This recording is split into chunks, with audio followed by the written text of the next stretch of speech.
It's the most malevolent time of the year. Spooky season is upon us, and what better way to celebrate than with a classic piece of Gothic literature? Hello, everyone. Mason here. How are you doing? I'm the Blind Narrator, and this is The Telltale Heart by Edgar Allan Poe.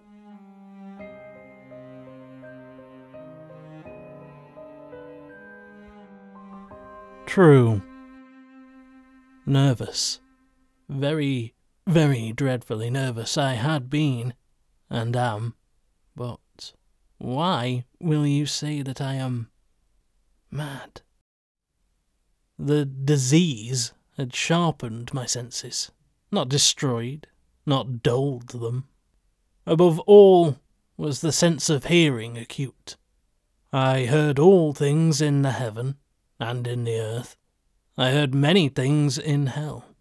How, then, am I mad? Hearken and observe how healthily, how calmly I can tell you the whole story. It is impossible to say how first the idea entered my brain, but once conceived it haunted me, day and night. Object there was none, passion there was none. I loved the old man. He had never wronged me, he had never given me insult. For his gold I had no desire. I think it was his eye. Yes, it was this. He had the eye of a vulture, a pale blue eye with a film over it. Whenever it fell upon me, my blood ran cold, and so, by degrees, very gradually, I decided to take the life of the old man and thus rid myself of the eye forever. Now, this is the point. You fancy me mad. Mad men know nothing, but you should have seen me. You should have seen how wisely I proceeded. With what caution, with what foresight, with what dissimulation I went to work. I was never kinder to the old man than during the whole week before I killed him. And every night, about midnight, I turned the latch of his door and opened it, oh so gently.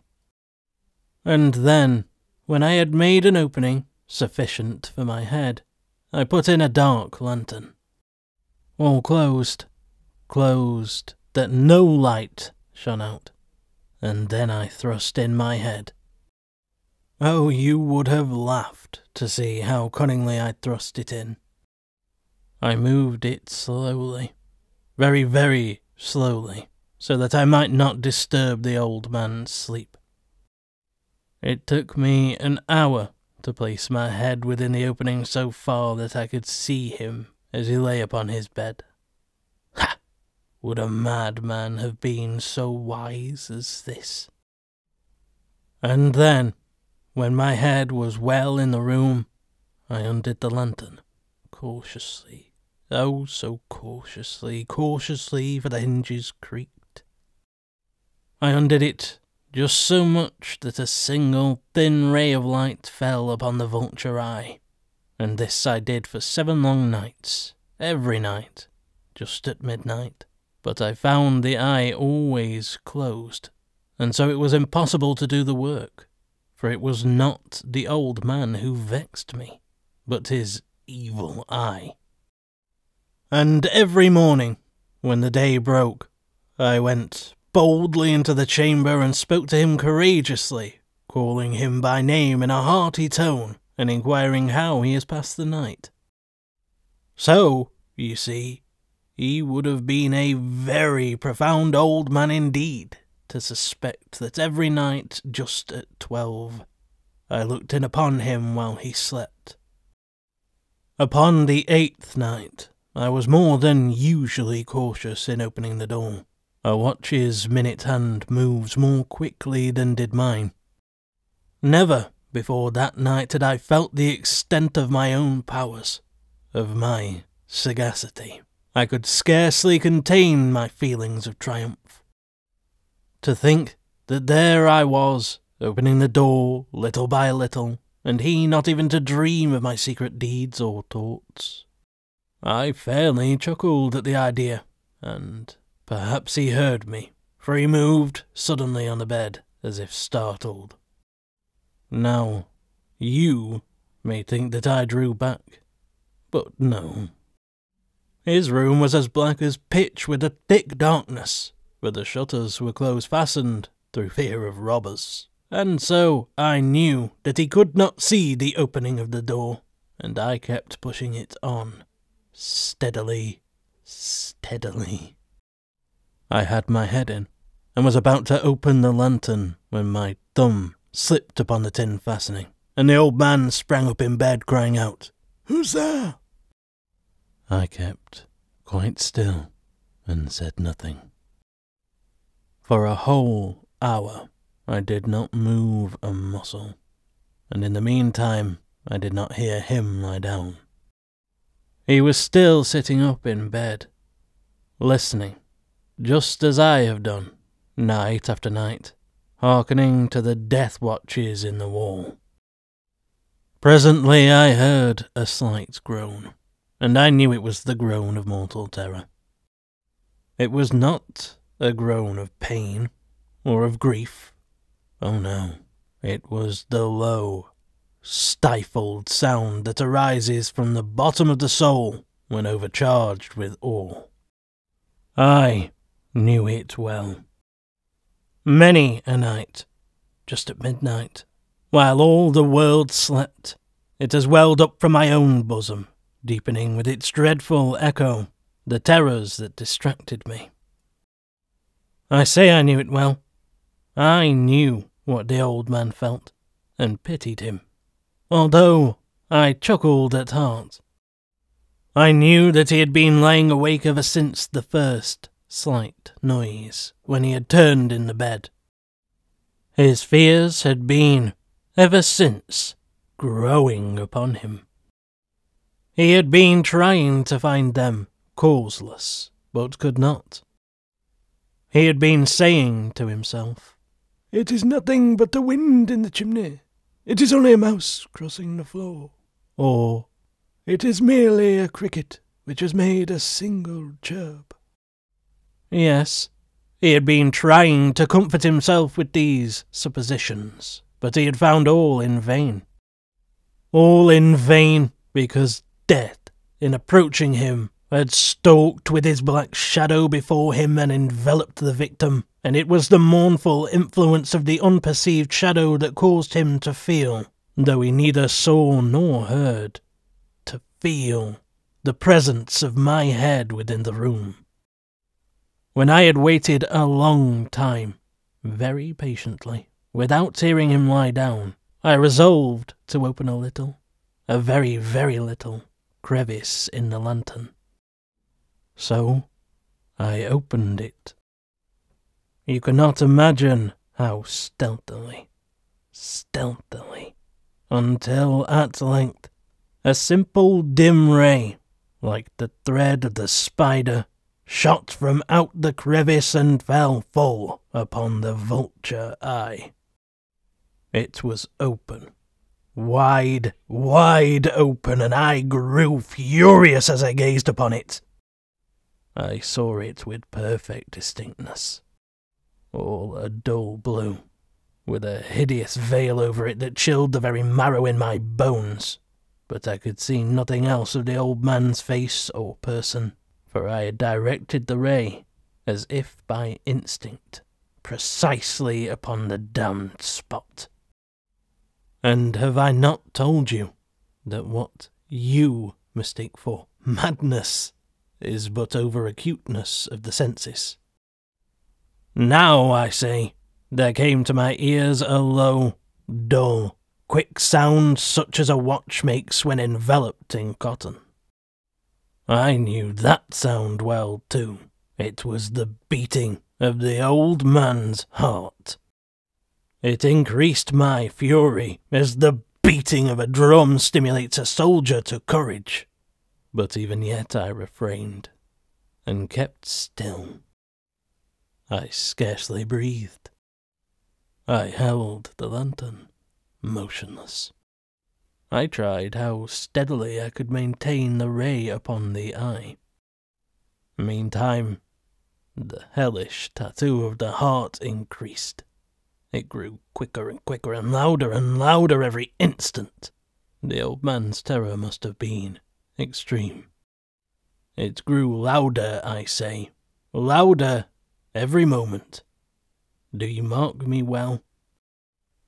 I have told you that I am nervous. So I am. And now, at the dead hour of the night, amid the dreadful silence of that old house, so strange a noise as this excited me to uncontrollable terror. Yet, for some minutes longer, I refrained, and stood still. But the beating grew louder, louder. I thought the heart must burst, and now a new anxiety seized me. The sound would be heard by a neighbour. The old man's hour had come. With a loud yell, I threw open the lantern and leaped into the room. He shrieked once only. In an instant I dragged him to the floor and pulled the heavy bed over him. I then smiled gaily to find the deed so far done, but for many minutes the heart beat on with a muffled sound. This, however, did not vex me. It would not be heard through the wall. At length it ceased. The old man was dead. I removed the bed and examined the corpse. Yes, he was stone dead. I placed my hand upon the heart and held it there many minutes. There was no pulsation. He was stone dead. His eye would trouble me no more. If still you think me mad, you will think so no longer when I describe the wise precautions I took for the concealment of the body. The night waned, and I worked hastily, but in silence.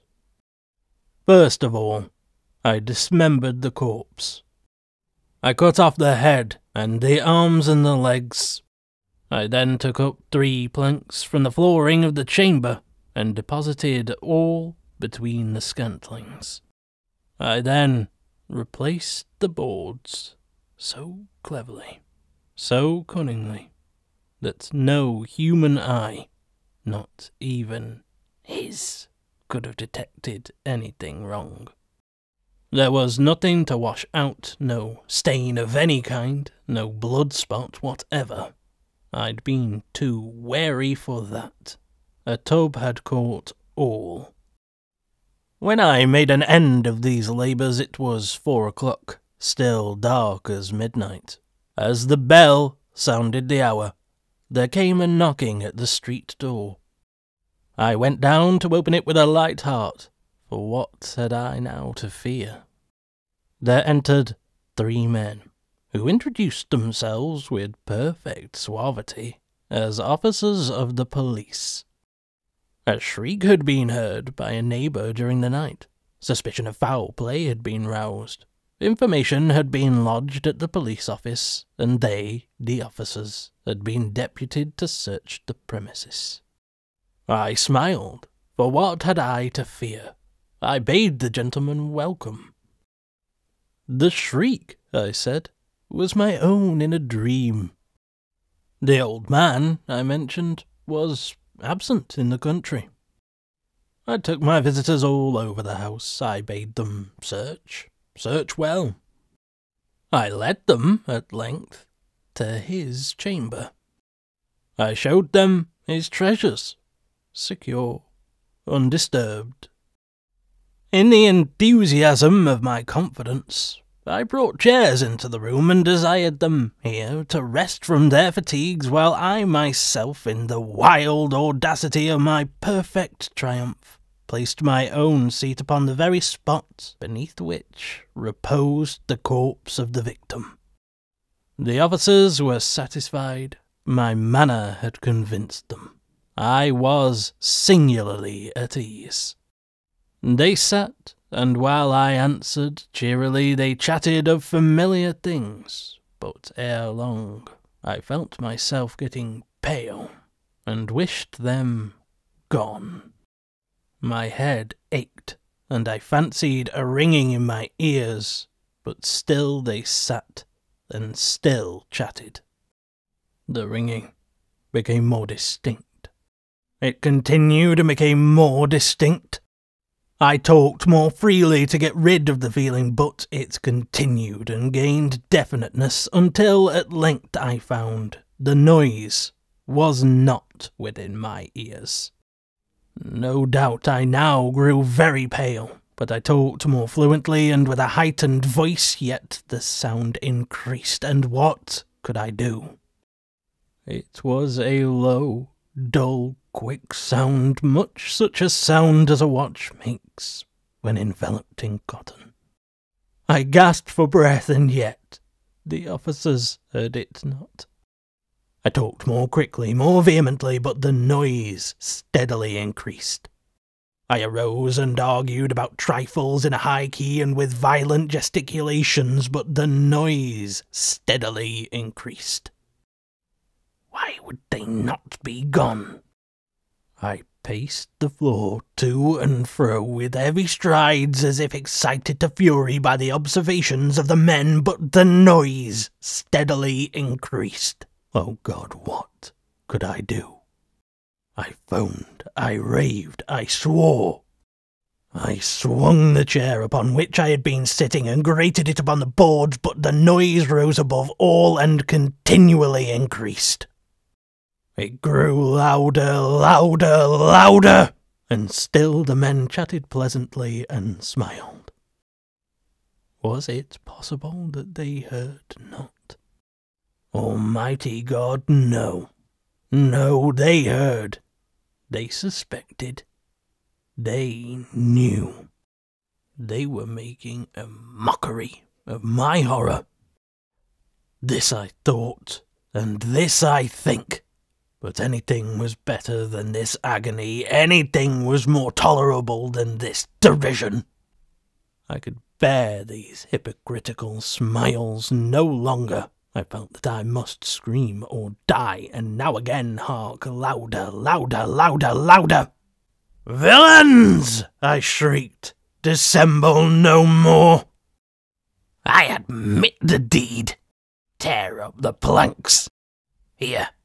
Here, it is the beating of his hideous heart." That concludes The Telltale Heart. Thanks for joining me. If you enjoyed this narration, you know what to do. Thanks ever so much for spending time with me today, guys. Until next time, take care. For now I'm off, and you should have a good 'un.